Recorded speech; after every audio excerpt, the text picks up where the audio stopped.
E allora, la rappresentanza dei Paesi Baschi, che purtroppo doveva essere presente, ma sono impegnati nelle consultazioni politiche regionali e quindi si voterà da loro nei Paesi Baschi proprio il 21 aprile, tra pochi giorni, e non è stato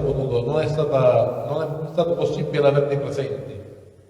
Per cui hanno inviato un messaggio video registrato che ora vi trasmetteremo perché il responsabile delle relazioni internazionali di Ebildu, che io ho avuto la fortuna di conoscere a Donastia San Sebastian e mi ha ospitato per più di mezza giornata, un ragazzo che parla perfettamente italiano, sposato tra l'altro la moglie di Aymar e Sarda, quindi un ottimo matrimonio sicuramente.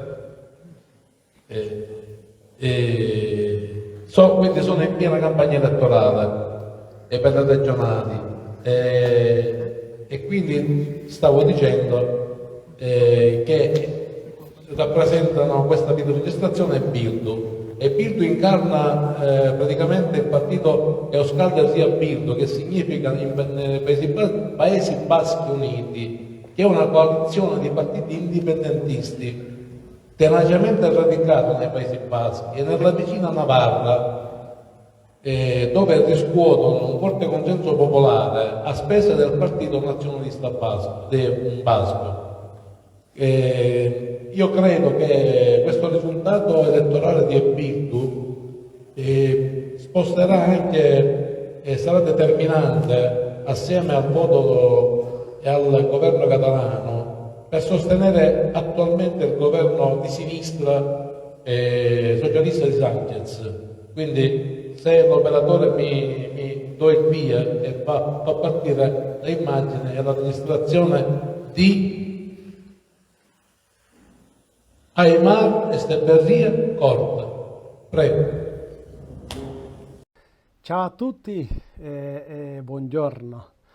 Prima di tutto vorrei ringraziare gli organizzatori di questo evento e a tutti voi per stare qui presente oggi con noi. Ringraziare per l'invito che ci hanno fatto a Euskal Herria Bildu, che purtroppo non possiamo stare oggi con voi. Come sapete noi abbiamo delle elezioni regionali il prossimo 21 aprile, giusto appena giovedì scorso è iniziata la campagna elettorale, siamo veramente in un periodo in cui abbiamo tanto di fare. Ma abbiamo voluto fare la nostra contribuzione a questo importante evento per la Sicilia e soprattutto cercare di offrire una risposta a quella domanda che è stata fatta e quella sull'indipendentismo del secolo XXI. Noi quando parliamo dell'indipendentismo, prima di parlare della casuistica basca, vorrei fare una piccola introduzione. Io vorrei parlare su due termini che hanno tanto a fare con la questione secondo il nostro punto di vista. Il primo termine sarebbe il termine sovranista e noi pensiamo che posizioni, movimenti sovranisti stanno guadagnando importanza, forza e questo può essere per diversi motivi, può essere per esempio per un impatto disuguale della globalizzazione, per esempio, o può stare legato anche alla questione dell'immigrazione, in questo caso posizioni anti-immigrazione.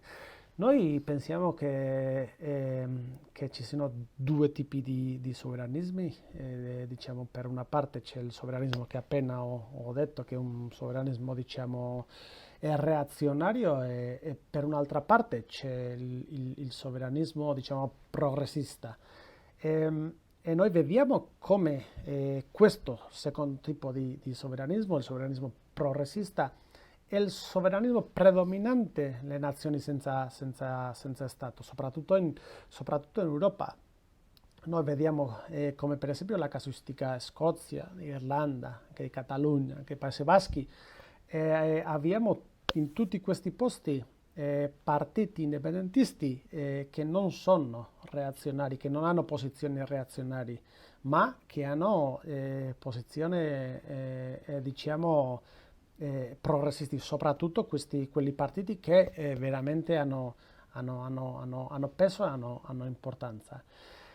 E la seconda questione sarebbe la questione dell'autoritarismo. Noi stiamo vedendo, e addirittura con molta preoccupazione, come partiti e movimenti di estrema destra stanno vincendo addirittura in elezioni e stanno prendendo posizioni di potere. In Europa abbiamo diverse casuistiche dove questi tipi di partiti stanno ottenendo risultati elettorali veramente eccezionali, che per noi diciamo un pericolo. Credo che si può parlare sulla Italia in questo caso, di Fratelli d'Italia, ma anche se può parlare di altri stati, come può essere, o altri movimenti, come può essere EFD in Germania, FPO in Austria, eccetera. E detto quello, secondo noi l'indipendentismo diciamo, è una posizione, è un meccanismo anche per fare o per venire contro a questi tipo di movimenti di estrema destra autoritari che propongono un sovranismo reazionario. È lì dove noi nel secolo XXI mettiamo la questione della indipendenza. Noi storicamente abbiamo legato la questione nazionale e la sociale, ovvero noi vogliamo la indipendenza, ma vogliamo la indipendenza per creare, diciamo, un Stato migliore, un Stato più progressista, un Stato dove si fanno politiche pubbliche progressisti. Non è un indipendentismo, diciamo, unica e esclusivamente identitario, anche se ha una radice e ha una storia dietro, ha una lingua, una cultura che ci fa diversi, diciamo, del resto della Spagna, ma è un indipendentismo che propone un po', o che va un po' più in là, non è una separazione perché siamo diversi culturalmente, ma è una separazione perché noi vogliamo avere un Stato basco dove poter fare politiche pubbliche progressisti. E quindi la questione nazionale e la questione sociale per noi sono due cose che vanno insieme. E questo punto specifico della storia, noi stiamo ricorrendo un percorso questi ultimi anni, e diciamo che l'obiettivo principale di questo percorso è fare l'idea indipendentista egemonica nel Paese Baschi. Cosa vuol dire quello? Quello vuol dire che la nostra volontà, la nostra voglia è che la società basca percepisca il progetto indipendentista come quello progetto migliore per il paese e anche diciamo, per il futuro di ognuno di noi come persone e come società. E quello vuol dire che diciamo, la posizione, il progetto indipendentista deve venire supportato per diciamo, la maggioria della società basca. È lì dove noi stiamo mettendo veramente l'impegno questi ultimi anni. Noi non vogliamo un progetto indipendentista marginale, noi non vogliamo un progetto indipendentista che risponda diciamo a una minoria del nostro paese. Noi vogliamo un progetto indipendentista che veramente risponda agli interessi della maggioranza dei baschi. Noi pensiamo che è solo così che il nostro progetto può andare avanti. Noi ultimi anni abbiamo cambiato tante cose, abbiamo cambiato di tattica politica, abbiamo cambiato di modo di fare, eccetera.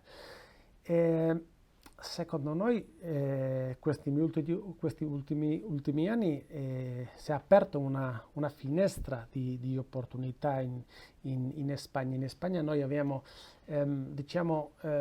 ci sono solo due possibilità di governo in questo momento storico. C'è la possibilità di un governo di destra con l'estrema destra, o c'è la possibilità di un governo progressista con i nazionalisti di diverse regioni, come può essere Galizia, Paesi Baschi e Catalogna. Noi dall'inizio abbiamo visto che questa seconda opzione era l'opzione migliore per noi, era l'opzione che ci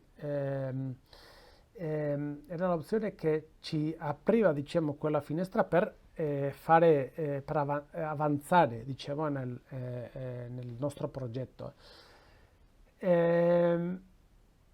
Questa è la seconda legislatura del governo Sánchez, e noi come altri pensiamo che la questione nazionale, che la questione territoriale in Spagna deve venire chiarito, no? Diciamo,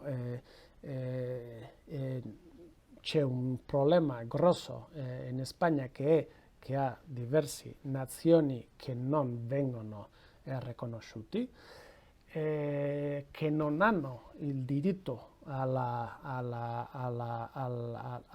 diciamo, all'autodeterminazione, no? a scegliere, diciamo, ciascuno di noi il futuro politico del nostro paese per parte della nostra società, che è un diritto raccolto nel diritto internazionale, riconosciuto nel diritto internazionale, ma che fino adesso in Spagna è stata una questione messa da parte, non riconosciuta e non chiarita, non parlata, non solventata. Noi pensiamo che adesso è il momento di fare quello, e per quello che noi stiamo lavorando con gli altri partiti baschi indipendentisti come il PNV e con i partiti anche catalani come Esquerra e Junts, che abbiamo rappresentazione nel Parlamento di Madrid anche con CUP, ma loro non hanno in questo caso rappresentazione in Madrid. È un problema di Stato, è un problema di Spagna che non riconosce che dentro del suo Stato ci sono altre nazioni che hanno un'altra storia, che hanno un'altra lingua, che hanno un'altra cultura, che hanno un'altra identità. E noi pensiamo che adesso questa questione deve venire chiarita. E come si fa quello? Noi pensiamo che prima di tutto deve arrivare diciamo un dibattito sulla plurinazionalità dello Stato spagnolo, e che lo Stato spagnolo deve riconoscere che ci sono dentro del suo Stato altre nazioni che non pertenescono alla nazione spagnola. E una volta c'è quello riconoscimento alla nazionalità, diciamo, quello riconoscimento alla nazione basca, gallega e Catalogna, queste nazioni se hanno, diciamo, se il movimento indipendentista sovranista in questo caso ha sufficiente forza, potranno attivare, diciamo, gli meccanismi per cui la sua società possa decidere libera e democraticamente sul futuro politico del suo paese.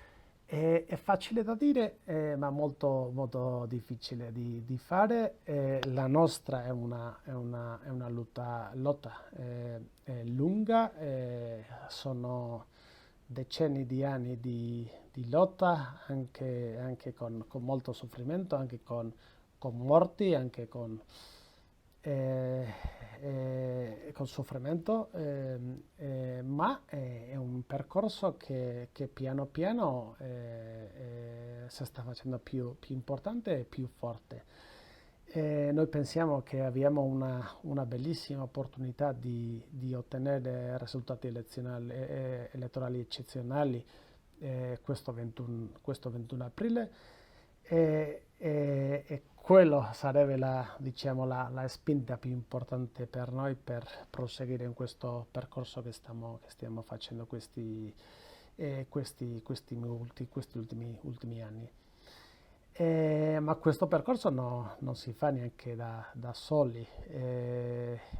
Noi è anche da tanto che stiamo facendo delle alleanze, prima ho detto con gli altri partiti indipendentisti in Spagna, ma anche con altri partiti indipendentisti, anche dalla Corsica, anche dalla Scozia, della Irlanda, anche delle Faroe, della Groenlandia, anche tanti posti perché pensiamo che diciamo che il diritto alla libera autodeterminazione è un diritto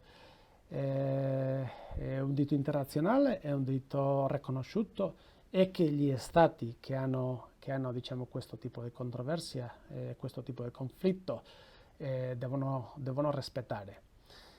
Per quello che per noi è stato un piacere stare oggi con voi, fare anche alleanze con gli altri movimenti indipendentisti, come anche il siciliano ovviamente, e fare così forza tra tutti. Grazie ancora e buon proseguimento. Arrivederci.